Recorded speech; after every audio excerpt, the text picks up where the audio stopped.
All right, with due respect to time, since you all know we are limited, I will start.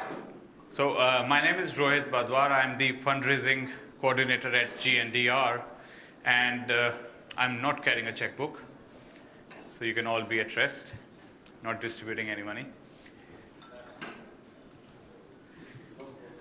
A very quick introduction. So I'd also like to introduce Dr. Ahmad, who's with us in the room, and we've been talking, and he's kindly agreed. He's provided his knowledge and wisdom to me for the inputs on this session, and of course we'll be happy to take some questions if there are at the end.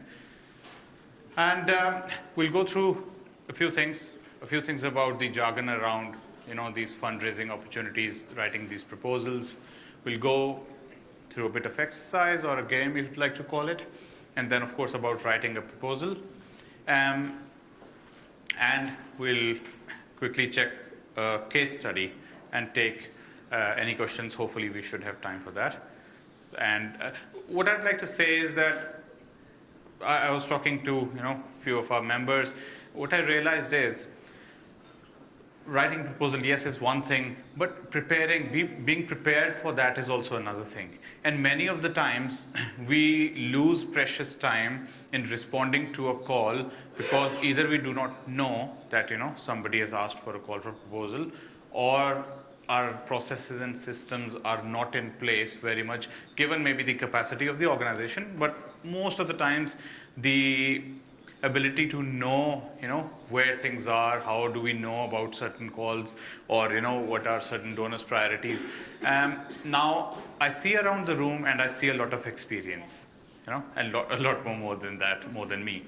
But you will know that covering all of these topics, I think it's maybe a day or a 2-day exercise. So we'll get cracking with what we can cover today. And as I said that I'm a fundraising coordinator at GNDR, so I'm always available. And you saw the online platform yesterday, which we'll be developing and populating very soon. So that will be one resource, and you can all reach out to me directly indeed for any questions, and I will, in my capacity, try and help. So the objective of this session is to build capacity of members to write a funding proposal. Now, this is very important. One part of my job description is to help build the capacity of members to fundraise.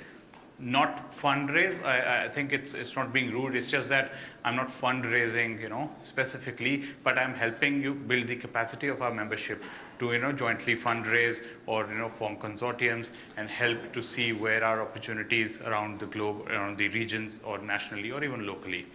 And to familiarize members with the funding terminologies, and also to increase capacity of members in finding funding opportunities.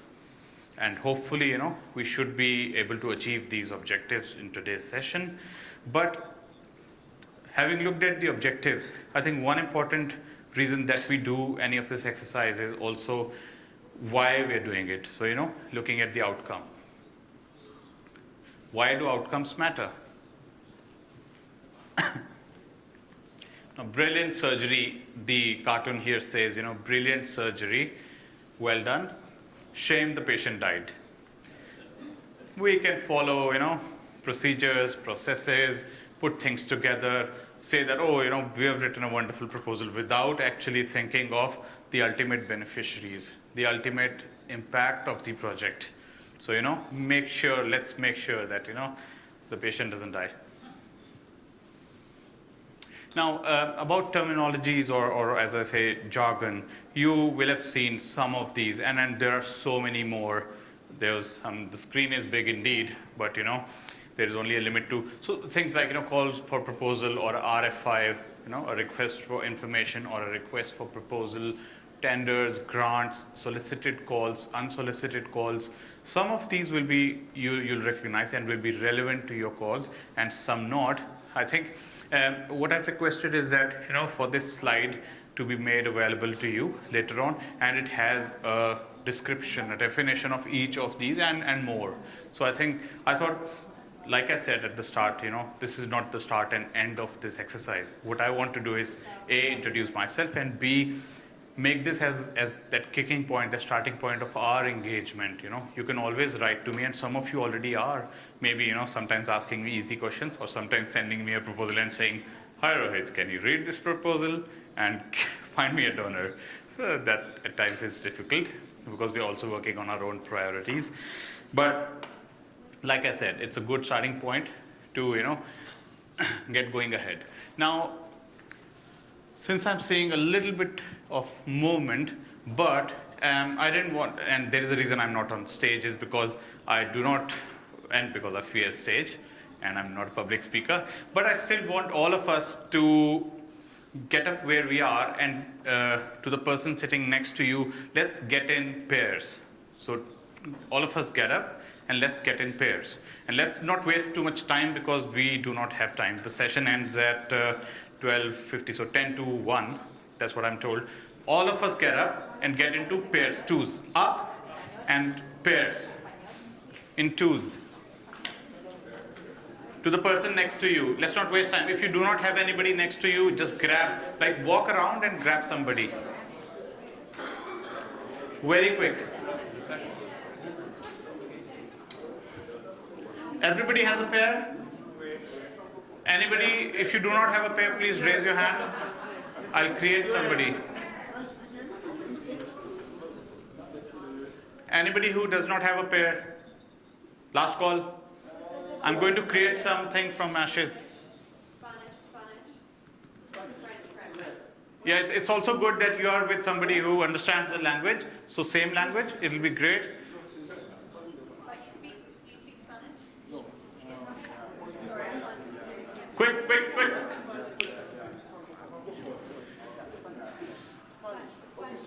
All right, ready? Just give me a cue. That's the cue. So everybody say, woo! It's not fighting. I know you will say, well, what is happening at GNDR? Everybody, we are like, every day we are putting something in front of you to say, please don't fight, no violence. So I was also about to say this, no violence in this game. You will be tempted to, but no violence. Right, now in your pairs, very quickly decide who will be the one who has a closed fist and who will be the one with open hands. Quick, in your pairs, decide, oh, you're alone. Are you alone? Anybody else alone? You want to join? Oh, you?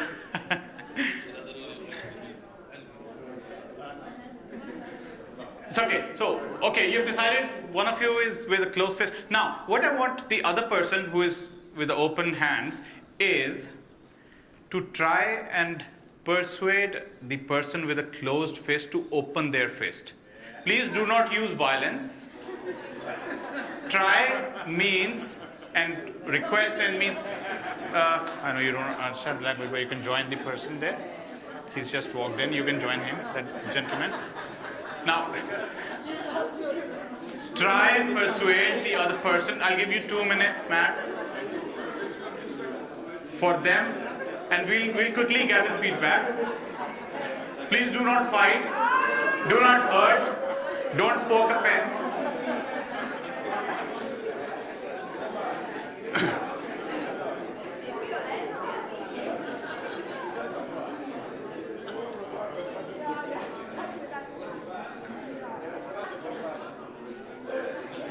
I'm already seeing, I'm impressed. Some of you have been able to crack it. I can see some of you are really, really scratching the hands. Please don't. Okay, again.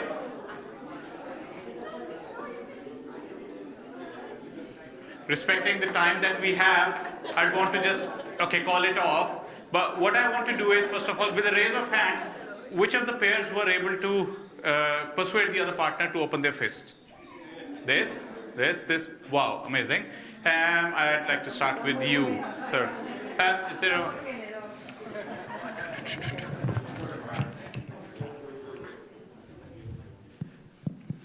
Okay, I'll only take like 2 to 3 responses, but How did you do it? Because you only did it like in 2 seconds. Yeah, this is true. Well, I was able to persuade him to open his hand. How? Well, by telling him, open your heart, be nice. So nice, say, but this does not work with proposal writing, I know. You need to be very professional so that they would open up and then consider your proposal. Amazing. And who'd like to go next? Here. I was just greeting her. Great. So it, yeah, Oh, did not amazing. have Oh, you reaction, extend the hand. Wow. The right hand. Okay. You go. I tricked him because I was like, open your hand. He wouldn't. I said, can you give me your address? Write it down. So when he was trying to write, then. Ooh.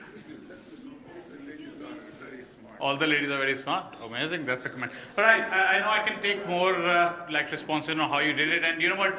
When we are at a break, let me know when we are on a break, let me know how you did it. Because like I said, I've not been able to gather all responses with respect to time. Now, so some observations, one of the persons said, they uses like, soft words, empathy to say, well, open your heart, da, da, da. And well, he opened his heart and along with his hand. And the other person, greeting, hi. Again, the third person, she said, can I ask you to please give me your address? And the gentleman was more than willing to open their fist. Now, what's the purpose? What's the reason I asked you to do it? And yes, like you said, okay, in a funding proposal, the donor may not be like, that open to you. But the idea is, we used certain approaches. Now, when I asked who did it, there were some hands that were up, but not all hands were up. So not everybody was able to do it. Why? Because we were trying. I could see some people really like, it's like asking a donor, give me your money, give me your money. But well, that doesn't work.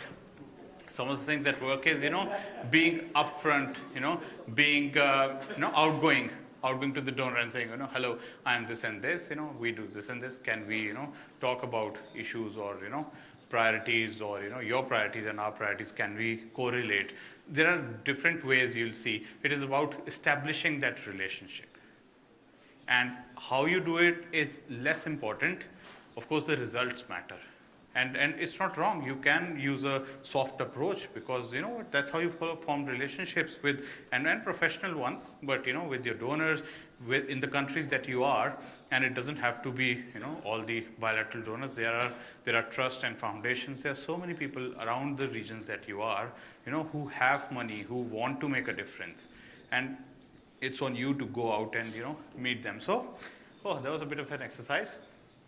But, there was that one thing I mentioned when we started, that there are some do's and don'ts, and there are things that we need to be careful of. Sometimes we do not know the exact time of when we should be looking for opportunities. Sometimes we are too late. And most of the times of what I've heard is, and it's not about small NGOs or bigger CSOs.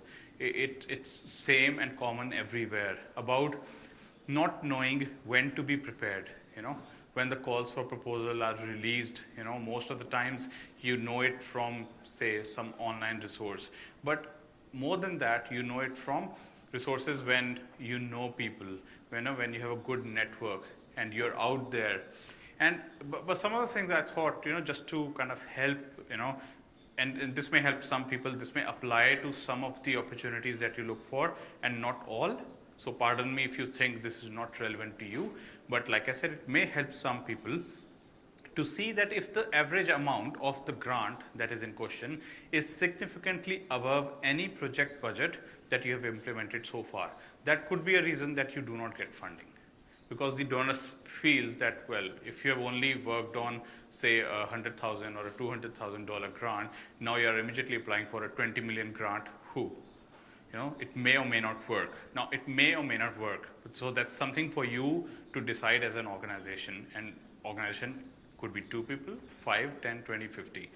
Now, the funder's thematic focus looks promising, but the list of previous grantees does not include your type of organizations. That another kind of pointer to see even before getting into writing a proposal. The same charities receive funding year in, year out. Now, this is not about transparency, accountability for the donor, but sometimes you see that there are charities who get funded by the same donors in and out. So it creates a little more than a fair competition for you to think of applying. But this means that you know your region, you know your kind of landscape or how things work. But if the balance sheet show that the funder is spending out, that I would say is an alert for you to see that, well, not in all cases you can see a funder's balance sheet, but in today's world with the GDPR and whatnot, and other accountability procedures in place, there are ways how you can access audit statements, and you don't need to be a financial expert. You can briefly skim through and see if the spending is way more than the income. And the granting organization receives all of its funding from a company that is struggling. Now, that's true for, say, a corporate funded donor. So you have to be, again, careful if you can see that there is a source and that source is diminishing. It could be a trend that is going out, so a certain private sector or a certain other trend that's going out.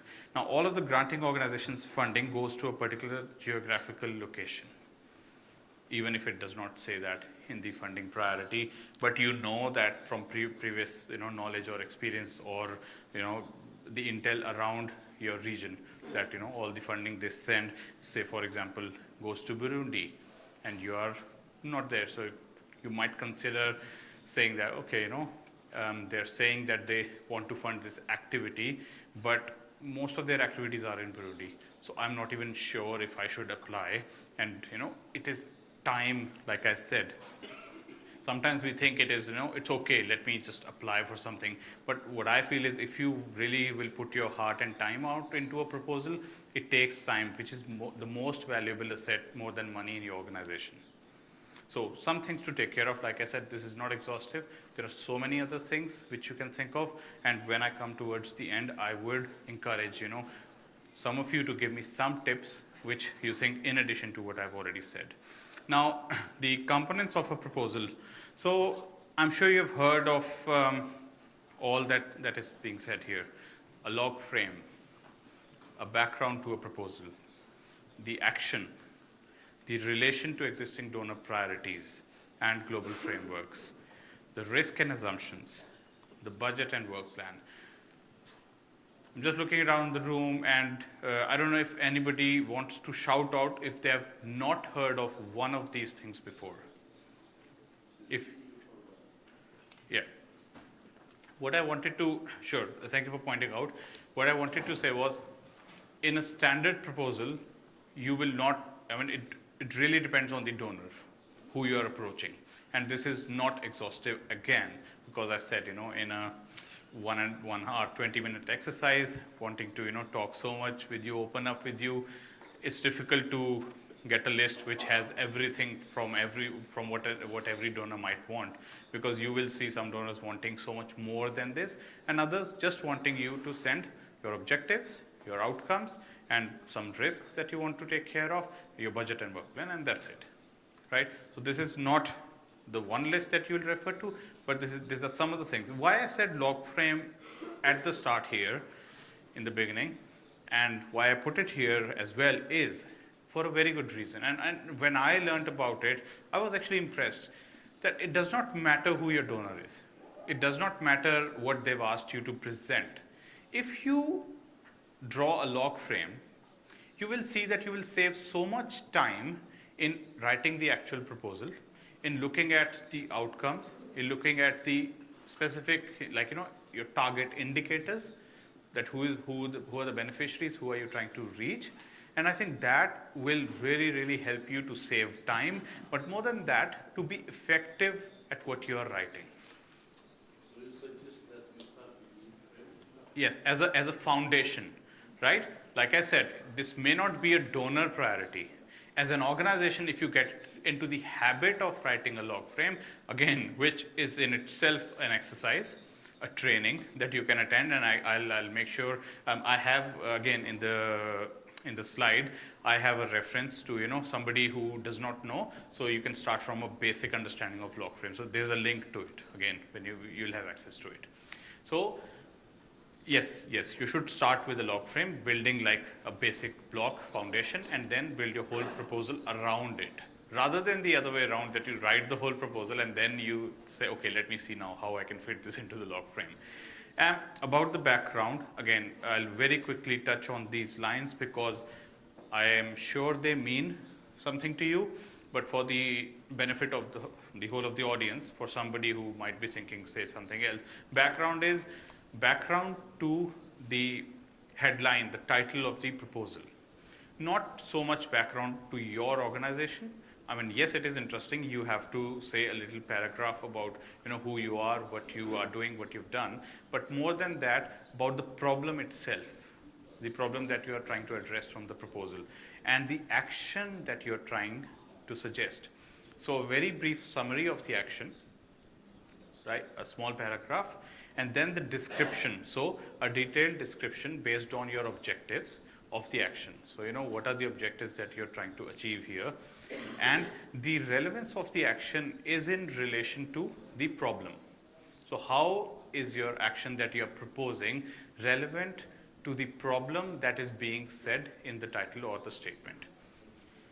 The point on relation to existing donor programs is very important. Now, again, when I keep saying donor, I really want to refer to, regional, local, national donors more than bilateral donors, because any donor, you open their website, and hopefully everyone has one, and they'll have their vision, their mission, their priorities listed out. Some of them these days, I'm sure they'll be, relating themselves to either one of the SDGs or, the Sendai framework, if we are specifically talking on DRR, or, the Paris, the climate, or humanitarian.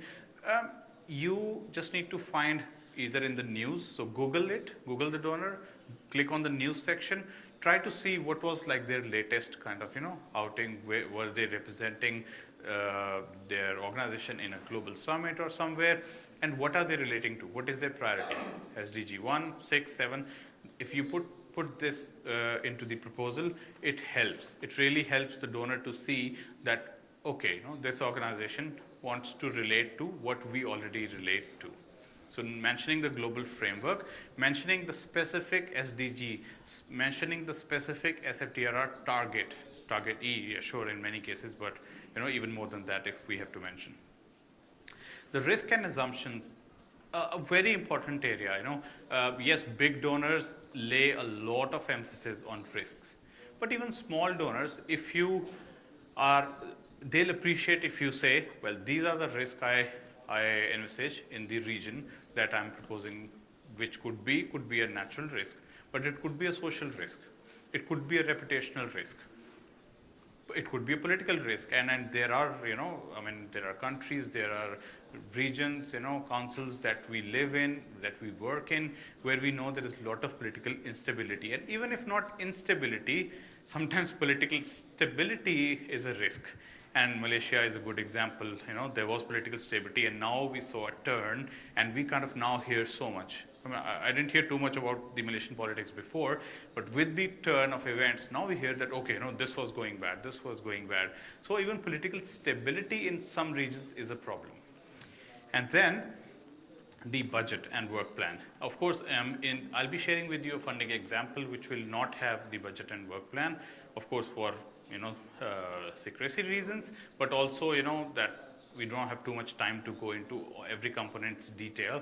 But you create a genuine, a logical budget, which should be created in terms of a yearly budget and at least your first year of activities in a detailed breakdown. So again, you're clear. Try not to mention like, unless, the commitment is very clear from the donor, try not to put a month to it. So not say June 2018, we'll do this. Because, if the funding is delayed, then you are being questioned, okay, okay, how you said you'll do this in June, but how, the funding is only coming to you in August. So let's say month 1, month 2. So let's put the budget like that. And of course, work plan relates exactly to the budget. Work plan says that, what are the activities we are trying to do, and again, in which month. So a very brief touch on the components, and because I mentioned the logical framework, I just thought it will be nice to just kind of very briefly touch on again, not the only structure of a log frame, but the goal of the project that you're trying to go for, the outcomes, especially on the outcome of the specific objective, as some may call it. It's important to be sure that the specific objective, if you can try, keep it to one objective. Keeping it to more than one specific objective in a proposal just makes you kind of spread your wings too far, makes you more vulnerable to assessment. You can achieve your some of the outcomes you'll see that you can achieve in outputs. So outputs is the next, and the activities that, so it's like the top line goal, the specific objective, the outputs, number of outputs, and the activities, and then they can be very detailed. You should make sure you know the baseline where it stands today, and then develop indicators based on the baseline where it is and based on your target that you want to reach. And for indicators, I just thought take a few DFID examples of, and again, like I say, there is a lot of experience in this room. I'm sure you know most of what I'm saying, but if I'm able to help even one person in the room, I think my job will be done. So this shows an example of an indicator and how you can actually create a better indicator. So I don't know if, well, I'm sure everybody can read it clearly, but oopsie. Okay. Increased primary enrollment. That's an indicator. But how can we say that, say it in some better words where we do not include things like numbers or proportions in the indicator? When we say net primary enrollment rate, now it has increased, it has tremendously increased, or for example, the level of client satisfaction with district agriculture extension services is better than saying improved effectiveness, because when you say improved effectiveness, you have already implied that there will be improved effectiveness. Now there may or may not be, so it is better to say the level of client satisfaction, and then when we judge, when we analyze at the end of the project, we're able to say this has increased by this %, or sometimes it has not increased.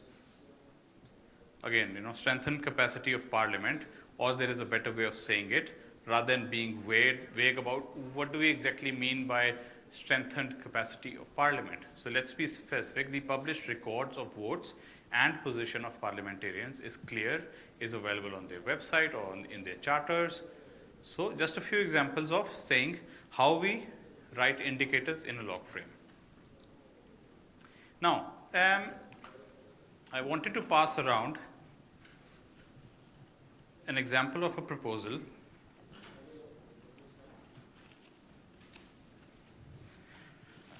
Thanks, Bernie. There's some in English, some French and Spanish. I don't know which one. This you can pass as, what we can do is, in the pairs that we were, in twos, can we take one copy each and then pass, the rest. I hope that's it. I hope they're enough for everyone. It should be in the same one. Can you see? There should be 5. So let's try and use just one, making sure that everybody gets one. Now, because of sustainability reasons, I did not print a copy, but I got actually some key findings from the OECD tracker, which I'm sure so many of you know. But OECD DAC tracker. This I'll leave on the table here, and after the session, you can have a look.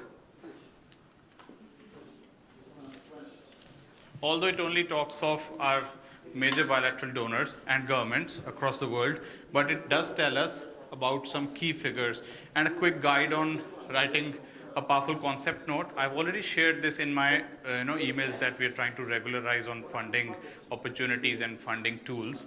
Again, you can have a look later on.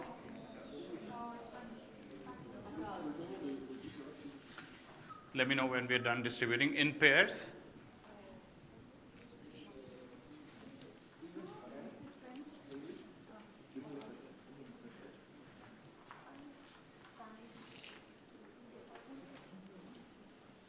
if we are short of copies, I suggest we just gather up, maybe 4 people then in that case, but because I think we will not have time to print or get more copies now.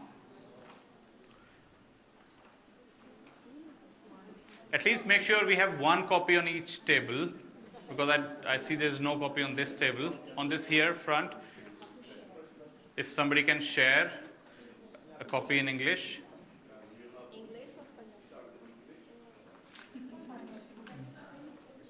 Do we have one more? I suggest, can we be a little like active, and if you do not have a copy, just muddle up, just sit with somebody else who you see has a copy. Do we have anybody with an English copy who can share? Because you also.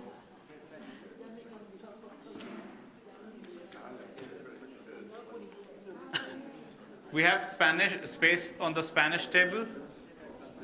I'll give you, let me see.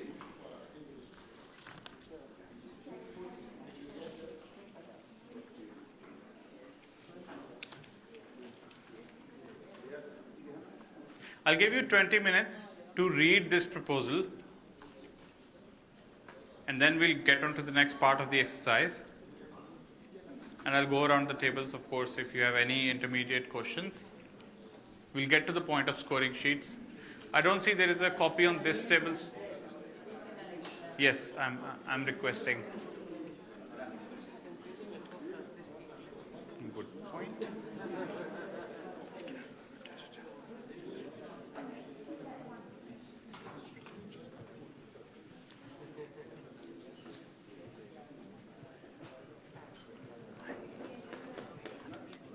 So far, so good. Jesus is right.